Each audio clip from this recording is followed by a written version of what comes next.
Haleluya, puji Tuhan. Yesus kuatku, datang lagi hari ini untuk sama-sama kita merenungkan kebenaran firman Tuhan. Mari kita sama-sama berdoa.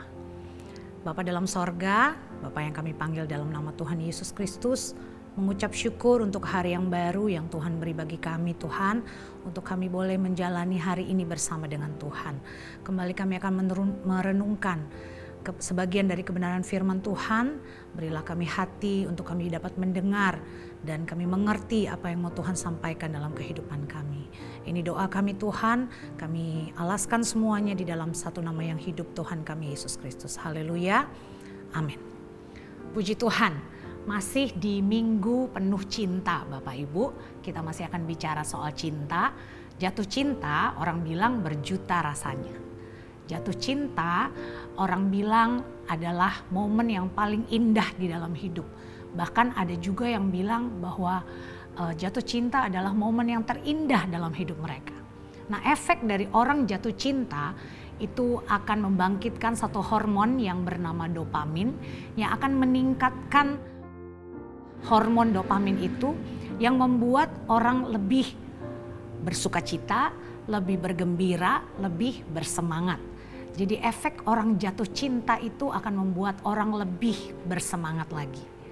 Nah, jatuh cinta juga dapat membuat orang berpikir positif terhadap orang yang dicintainya. Bahkan dapat membuat orang rela melakukan apa saja demi orang yang dicintainya. Dan pagi hari ini dari kebenaran firman Tuhan kita akan belajar dari sepasang orang yang sedang jatuh cinta. Kita buka sama-sama di dalam Kejadian pasal 29 ayat yang ke-18. Kejadian pasal 29 ayat yang ke-18.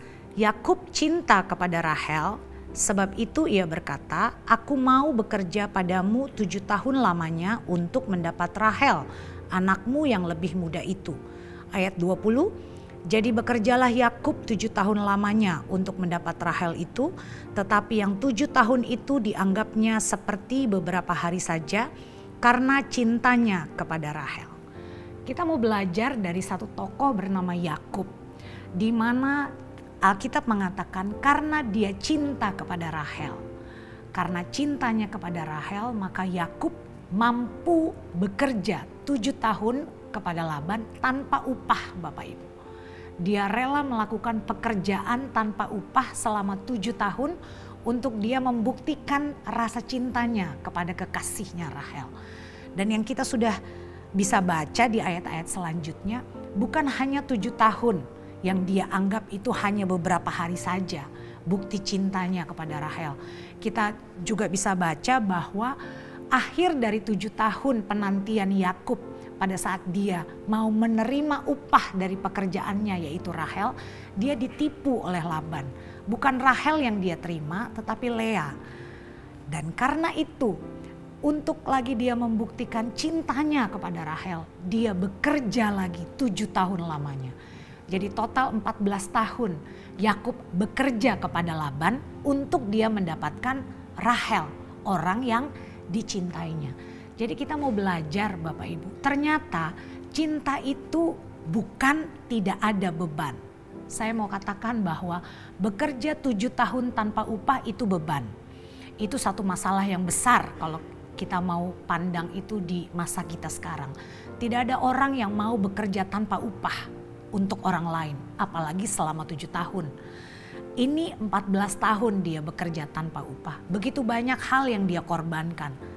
Dia korbankan waktu, dia korbankan tenaga, dia korbankan perasaannya, dia korbankan hatinya karena dia sudah ditipu oleh Laban. Tapi kita mau lihat bahwa cinta Yakub kepada Rahel itu begitu besar. Karena itu demi cintanya kepada Rahel, Yakub mampu melewati 14 tahun sama seperti beberapa hari saja. Dan kita belajar bahwa cinta itu ternyata adalah sesuatu hal yang dapat merubah paradigma atau persepsi seseorang terhadap suatu beban. Bahwa orang menganggap satu beban itu karena dia tidak cinta. Karena dia cinta, bahwa cinta itu ada dalam kehidupannya. Beban itu bisa dianggap menjadi sesuatu hal yang ringan. Contohnya kita bisa belajar dari Yakub. Bahwa adanya beban bukan berarti tidak ada cinta. Adanya cinta bukan berarti tidak ada beban. Tetapi beban itu ditiadakan. Bahkan beban itu bisa ditanggung atas nama cinta. Seorang ibu yang bisa menggendong anaknya seharian penuh. Mungkin dia berjalan sekian lama. Seorang teman yang merasa, kasihan sekali ibu ini, merasa capek menggendong anaknya sepanjang hari. Dia mencoba membantu, tetapi pada saat beberapa waktu dia menggendong, dia merasa kelelahan, tangannya capek, pegal, lalu dia kembalikan kepada ibunya.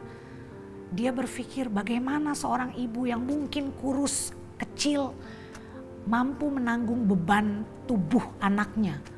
Lalu ibu itu berkata, bukan berarti aku tidak lelah, bukan berarti aku tidak capek, tapi aku mampu menanggung beban itu karena aku mencintai anakku, karena aku mengasihi dia. Jadi Bapak Ibu, sekali lagi, cinta itu bukan tidak ada beban, tapi cinta itu rela menanggung beban. Cinta itu butuh pengorbanan. Cinta itu perlu hal-hal untuk diperjuangkan. Cinta itu butuh kesabaran. Cinta itu butuh ketekunan. Cinta itu butuh kerelaan. Kita buka di Kolose pasal yang ketiga ayat yang ke-23. Kalau kita mau gabungkan di Kolose pasal yang ketiga ayat 23, di situ dikatakan, apapun juga yang kamu perbuat, perbuatlah dengan segenap hatimu seperti untuk Tuhan dan bukan untuk manusia. Nah Bapak Ibu, kalau kita pandang suatu pekerjaan atau suatu studi mungkin, atau suatu pelayanan yang kita lakukan hanya sebatas itu adalah tugas pekerjaan yang wajib kita lakukan, satu beban yang wajib kita lakukan, itu artinya kita akan benar-benar membebani kehidupan kita. Pekerjaan itu, tugas itu, pelayanan itu, studi itu akan membebani kita. Karena kita hanya memandang itu hanya sebagai beban. Tapi kalau kita lakukan itu karena cinta kita kepada Tuhan. Atas dasar cinta kita karena kasih Tuhan yang begitu besar kepada kita. Dan kita mengasihi Tuhan. Buktinya kita melakukan sesuatu hal yang kita kerjakan. Karena dasar kita mengasihi Tuhan. Maka apapun yang kita kerjakan itu akan menjadi ringan Bapak Ibu.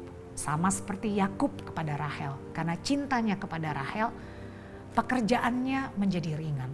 Karena cinta kita dasari semua pekerjaan kita dasari semua pelayanan kita karena kasih kita kepada Tuhan. Maka apapun yang kita kerjakan, walaupun itu mengecewakan kita, menjadi beban, walaupun itu tidak menyenangkan mungkin, kita akan anggap itu sebagai satu hal yang harus kita tanggung karena kita mengasihi Tuhan. Rela kita lakukan karena kita mengasihi Tuhan. Sekali lagi Bapak Ibu, cinta itu mampu membuat kita melewati tantangan apapun. Cinta itu penuh perjuangan. Cinta itu harus berkorban. Sama seperti cinta Tuhan dalam kehidupan kita. Dia sudah korbankan dirinya, dia relakan kealahannya untuk datang ke dunia demi kasihnya kepada kita. Kita tahu Yohanes 3 ayat 16 membuktikan itu semua. Karena cintanya luar biasa bagi kita. Karena itu Bapak Ibu, karena cinta Tuhan luar biasa. Tunjukkanlah cinta kita kepada Tuhan. Seberapa besar cinta kita kepada Tuhan. Lakukanlah setiap pekerjaanmu atas dasar cintamu kepada Tuhan. Lakukanlah pekerjaanmu, pelayananmu, studimu atas dasar cintamu kepada Tuhan. Karena tidak ada sesuatu hal yang lebih membebani kita. Karena kita cinta Tuhan, kita akan rela melakukan semua pelayanan kita, semua pekerjaan kita. Karena kita mencintai Tuhan. Sekali lagi, cinta bukan berarti tanpa beban. Tetapi cinta itu rela menanggung beban. Cinta harus diperjuangkan. Semoga renungan kita pada pagi hari ini dapat memberkati kita semua. Kita bersatu dalam doa. Terima kasih Bapa yang baik. Kami sudah mendengarkan kebenaran firman Tuhan. Kalau Engkau begitu cinta dalam kehidupan kami, Engkau sudah rela menjadi manusia, bahkan mati dan disalib bagi kami, bangkit lagi bagi kami Tuhan, untuk memberikan kehidupan untuk kami, karena Engkau mengasihi kami.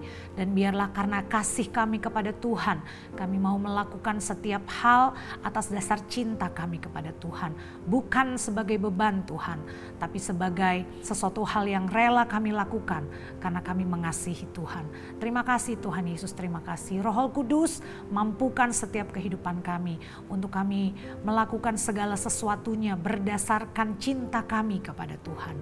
Terima kasih Tuhan, terima kasih.